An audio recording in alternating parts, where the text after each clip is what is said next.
যারা এখন অতি বিএনপি, জরুরি বিএনপি, খুব বিএনপি সাজার চেষ্টা করছেন। আমি কালীগঞ্জের ছেলে, আমি এই কালীগঞ্জে কে কতটুকু বিএনপি করেছেন আমরা জানি। 17 বছর ধরে আমাদের উপর যে জুলুম চলেছে, যে নির্যাতন চলেছে, আমরা কোনো অবস্থায় চাই না আমাদের ভিতরে কেউ ঢুকে, কেউ কোনোভাবে এই দলে দ্বিধাদ্বন্দ্ব সৃষ্টি করুক, এইটা আমরা চাই না।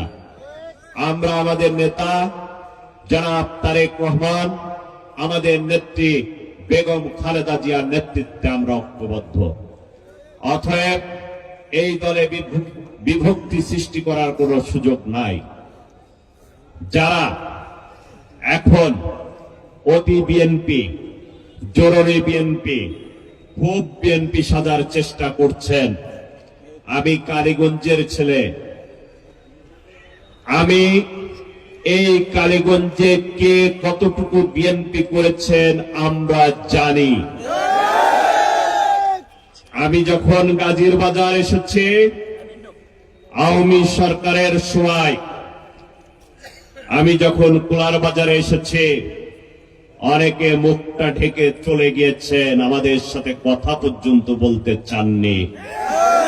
এখন বেশি বিএনপি সাজার দরকার নাই।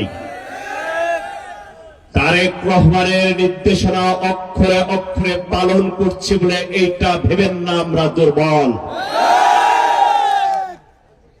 অতএব কামার বাড়ির বিড়াল কখনো ঠকঠকানি দেখে ভয় পায় না।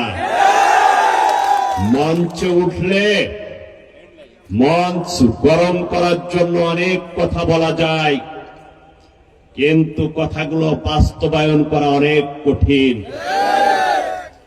অতএব বিএনপির কেউ আমাকে বিএনপি চিনাতে এসেন না। দয়া করে যে যেখানে আছেন সে সেখানে অবস্থান করেন। একটা বিষয় খেয়াল রাখবেন, সবার প্রতি আমার আহ্বান থাকবে, যারা 17 বছর বিএনপি করেছে, কার দল করছে, কোথায় কি করছে আমার দেখার দরকার নাই।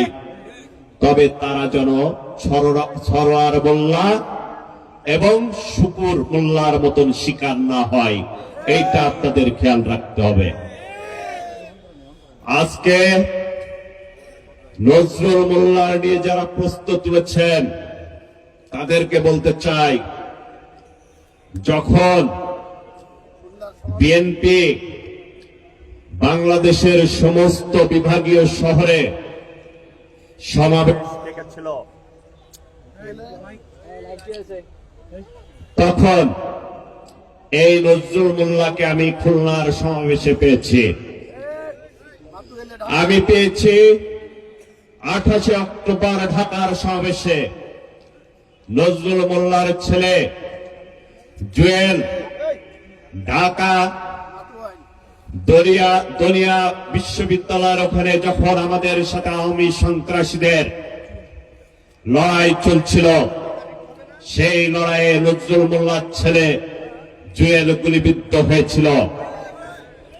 আমাদের প্রশ্ন আছে, 5 তারিখের পরে যে আওয়ামী লীগের নেতাদের আমি ফোন করে আমার নেতা কর্মীদের উপর নির্যাতন করতে নিষেধ করেছিলাম, তারা 5 তারিখের পরে আমার থেকে বড় বিএনপি সেজেছেন। একটা কেউ রক্ষা হবে না। আওয়ামী লীগের সবচেয়ে প্রবীণ নেতা আমাদের আত্মীয়, আমি নাম নাই বললাম, কাউকে যদি উনি 4 তারিখে দাঁড়িয়ে আমাদের নেতা কর্মীদের দাবড়ালেন 4 আগস্ট, 5 তারিখের পরে উনি বড় নেতা হয়ে গেলেন। আমি সব জানি, কিন্তু আমরা চাই, আমরা প্রতিশোধ চাই না।